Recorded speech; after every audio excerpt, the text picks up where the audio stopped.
This is the story of a legendary sniper who can eliminate a target from several kilometers away, even while blindfolded. But this sniper was once an ordinary math teacher. He hated war and guns. However, one day something happened in his life that turned him from a decent teacher into a ruthless sniper. The story begins in a small village in Ukraine, where we see a small house. A couple lives there, happily spending their lives together. The man's name is Mykola, and his wife's name is Nastya. Nastya is a drawing artist who carves wood into different kinds of statues. Mykola is a teacher who teaches math to children at a nearby school. He is a very good teacher, and all the students are happy with him except one boy named Evan.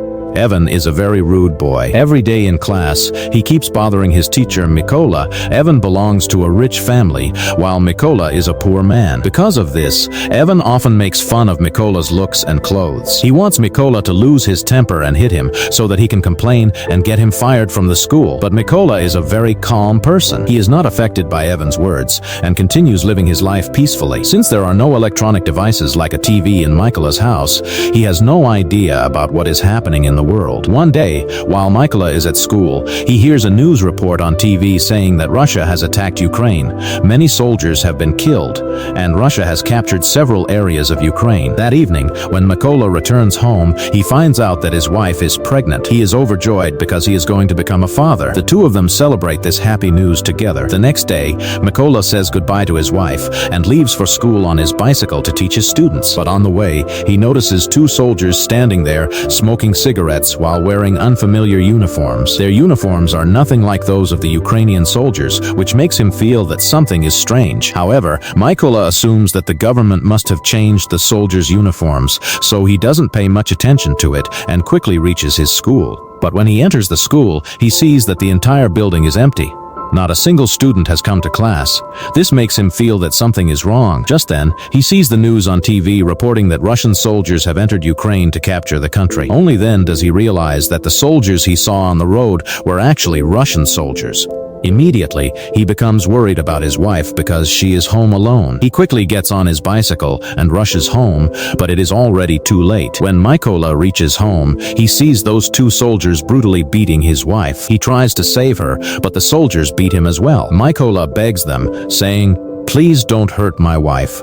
She's pregnant." But the soldiers ignore his pleas and continue beating both of them. After a while, one Russian soldier searches Mykola's house. When he finds nothing valuable inside, he becomes furious, sets the house on fire, and prepares to leave. Seeing her house burning, Nastya becomes furious. She picks up a stone and starts attacking the Russian soldiers.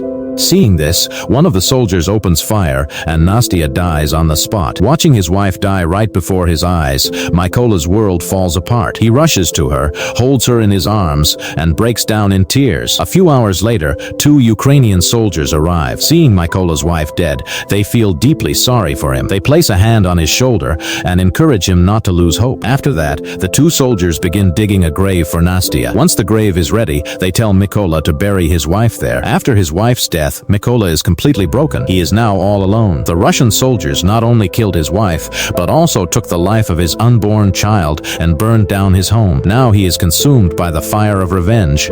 No matter what, he wants to kill the Russian soldier who shot his wife. There is only one way to take revenge on that soldier. He must join the Ukrainian army. So, he requests the two soldiers, "Please take me with you. I also want to join the Ukrainian army." The two soldiers agree and take Mykola with them to the military base.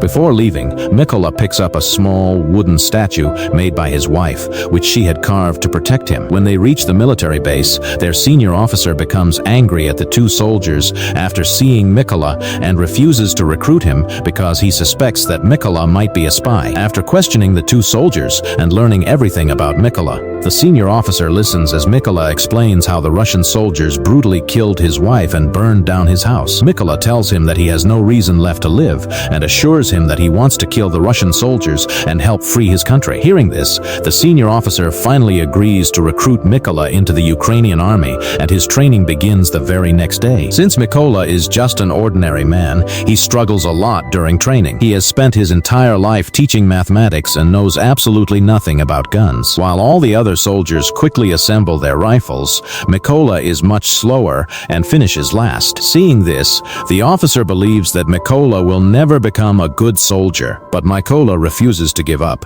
and continues focusing on his training. One night during training, Mykola tells his senior that he doesn't want to be called by his real name because his code name is Raven. Hearing this, everyone starts laughing. The senior tells him that a code name is not earned so easily.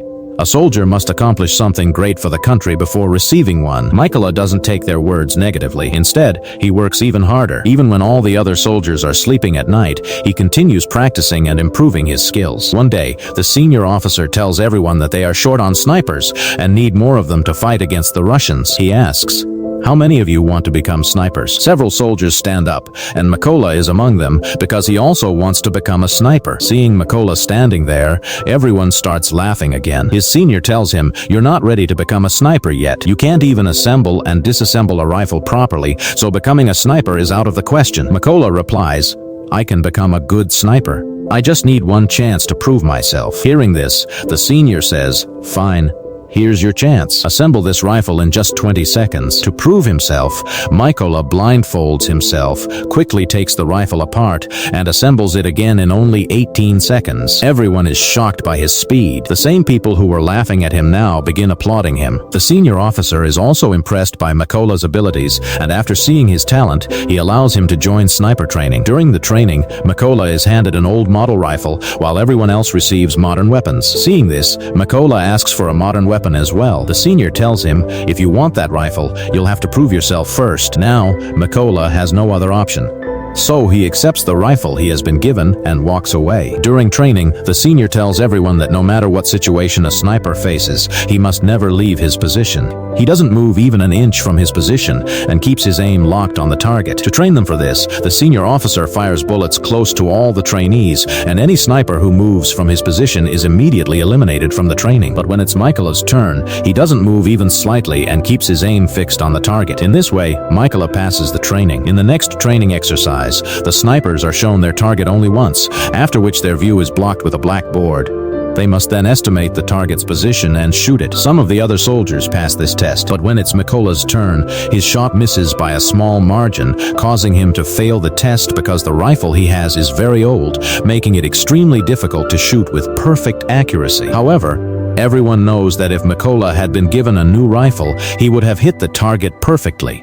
The next training exercise is even more difficult because the snipers have to shoot their targets at night using only the light from a flare. The senior officer fires the flare, and everyone takes their shot, but no one manages to hit the target. All the others fire their rifles, but Mykola is the only one who doesn't shoot. He realizes that taking a direct shot in the flare's light is impossible. So, instead of firing when the flare is launched, he uses the brief light to estimate the distance to the target, and then uses his mathematical knowledge to fire a perfect shot. Seeing this, the senior officer and all the other soldiers are left speechless. No one had ever completed this task before. Only Mykola manages to do it. The senior officer is highly impressed and finally gives Mykola the code name he always wanted, Raven. Days pass, and Mykola continues dedicating himself completely to his training. Finally, the day arrives when the training results are announced. The colonel salutes Mykola and tells him that he has passed the test. A few days later, the colonel comes to Mykola and tells him to pack his belongings because they are leaving for a mission. They have received information that Russian soldiers have captured a checkpoint, and this is where the real story begins. Mykola's team quickly arrives at the location and takes up their firing positions. They are just about to eliminate the Russian soldiers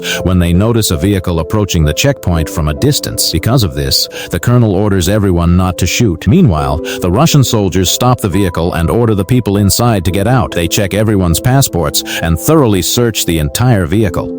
After finding nothing suspicious, the soldiers allow them to leave but keep their passports. When the civilians ask for their passports back, the soldiers brutally beat them. Seeing this, the colonel orders his men to open fire. In a single moment, all the snipers eliminate their assigned targets, and with that, they successfully complete their first mission. After returning to the base, Mykola notices that many of his teammates are missing. He becomes worried and asks, "Where are the rest of my teammates?" He is told that they have been sent on another mission. The next day, Mykola learns that many of those teammates were killed during that mission. All of them were taken out by a Russian sniper. That sniper's name is Serhiy, and he is Russia's greatest sniper. A few more days pass, and Mykola leaves with his teammates for their next mission. After reaching the location, they plant landmines all around the area and take up their positions. A short while later, Russian soldiers arrive, and among them is Evan. Evan is the same boy who used to trouble Mykola at school, but now he has joined the Russian army. As soon as the colonel gives the order to fire, Mykola hesitates because he doesn't want to kill his former student, but then he puts his emotions aside and shoots the landmines placed on the ground. A massive explosion follows, killing all the Russian soldiers, including Evan. After everything is under control, the colonel angrily asks Mykola, "What were you thinking when I gave the order to fire?" Mykola replies, "One of those Russian soldiers was my student. I didn't want to kill him." The colonel explains that Mykola shouldn't feel sorry for Evan's death because he is no longer his student, he is now his enemy. Joining the Russian army was Evan's own decision, so there is no reason to feel guilty about him. After completing the mission, everyone returns to their base camp. The colonel has complete faith in Mykola and spends most of his time with him. One day, the colonel shows Mykola a photo of his family and tells him that there are 3 members in his family. His 2 daughters have no idea that their father is a soldier. He has told them that he is a businessman, and even his wife has never told the children that he is actually a soldier. Mykola also shares his entire story with the colonel, explaining how the Russian soldiers brutally killed his wife. While telling the story, Mykola becomes very emotional, but the colonel comforts him. The next morning, they leave for another mission. This mission is extremely important because they have received information that a group of Russian soldiers will be passing through that route. The colonel and Mykola quickly reach the location and take up their positions. After a while, they spot 2 Russian soldiers waiting for the rest of their team. Mykola notices that one of them is the same soldier who shot his wife, and the man is directly in his sights. Mykola asks for permission to fire, but the colonel refuses. Now, Mykola is burning with rage because the soldier standing before him is the one who murdered his wife. He had joined the army for one reason, only to avenge his wife's death. So, he asks for permission to fire once again, but the colonel refuses. This time, however, Mykola is unable to control his emotions and pulls the trigger. The bullet instantly kills the soldier, but the worst part is that the Russian soldiers immediately discover their location. The colonel angrily asks Mykola, "What have you done?" The biggest problem is that Russia's deadliest sniper Serhiy is also positioned nearby, and now he has discovered their location as well. The colonel knows that Serhiy is close, so he starts searching for him. But before he can locate him, Serhiy lands a perfect headshot, killing the colonel instantly. Only then does Mykola realize the terrible mistake he has made. Because of his actions, the colonel has lost his life. Mykola now knows that the Russians have discovered their position.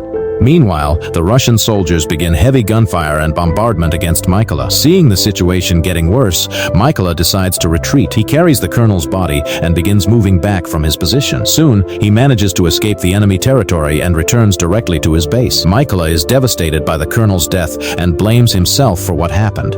There, he swears that he will kill Serhiy and avenge the colonel's death. Soon afterward, Mykola receives intelligence about 2 Russian snipers and immediately heads out on his next mission. After reaching the location, he takes up his position and aims at his target. Before long, he eliminates one sniper. However, while taking him down, the second sniper shoots Mykola in the arm. Despite being wounded, Mykola refuses to give up and somehow manages to kill the second sniper as well. Since he is badly injured, he moves to a secret base to recover and let his body rest. During this time, he receives a call from an army major. The major informs him that they have finally identified the sniper who killed the colonel. After that, Mykola returns to the base, where the major briefs everyone about the sniper. The major explains that the sniper's name is Serhiy and that he is Russia's finest sniper. His aim has never missed. Serhiy has already killed 6 of Ukraine's best snipers. Therefore, they must not underestimate him. The major also explains that Serhiy kills Ukrainian soldiers and then uploads videos of their deaths on social media to break the morale of the Ukrainian army. He further says that Serhiy is a sniper who usually never changes his position and prefers hunting his enemies from one specific location. The team then comes up with a plan to attack Serhiy's position using 2 separate teams. According to the plan, the first team will launch a frontal attack on the Russian soldiers. While the Russians are occupied with that assault, the second team will attack them from behind. Taking advantage of the distraction, Mykola will enter the building and eliminate Serhiy. After completing the planning, the entire team heads toward the location.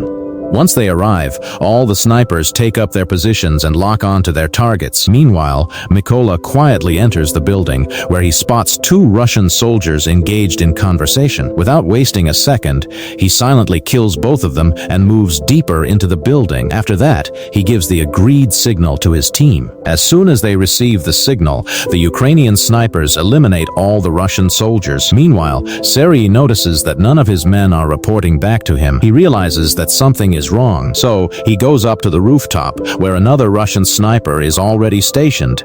But when he reaches the rooftop, he discovers that the sniper is already dead.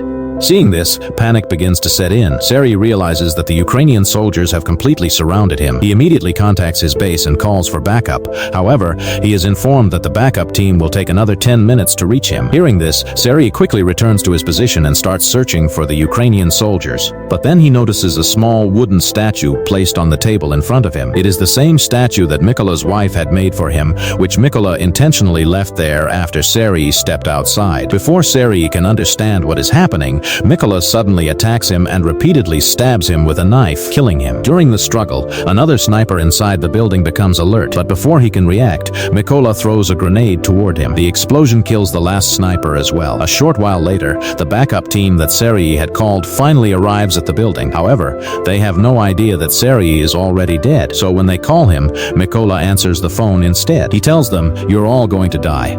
After saying that, he shoots the truck driver. The moment the gunshot is fired, the Russian soldiers panic and jump out of the truck. But they have no idea that Ukrainian snipers are already waiting in ambush. The Ukrainian soldiers immediately open heavy fire and eliminate the Russian soldiers one by one. A few days after the mission, Mykola visits his wife's grave because the promise he made to her has finally been fulfilled. He has killed everyone responsible for the deaths of his wife and the colonel. Standing at her grave, Mykola vows that he will continue serving his country until his very last breath. With that, he walks away, and the movie comes to an end. If you enjoyed the video, don't forget to subscribe to our channel and leave a like.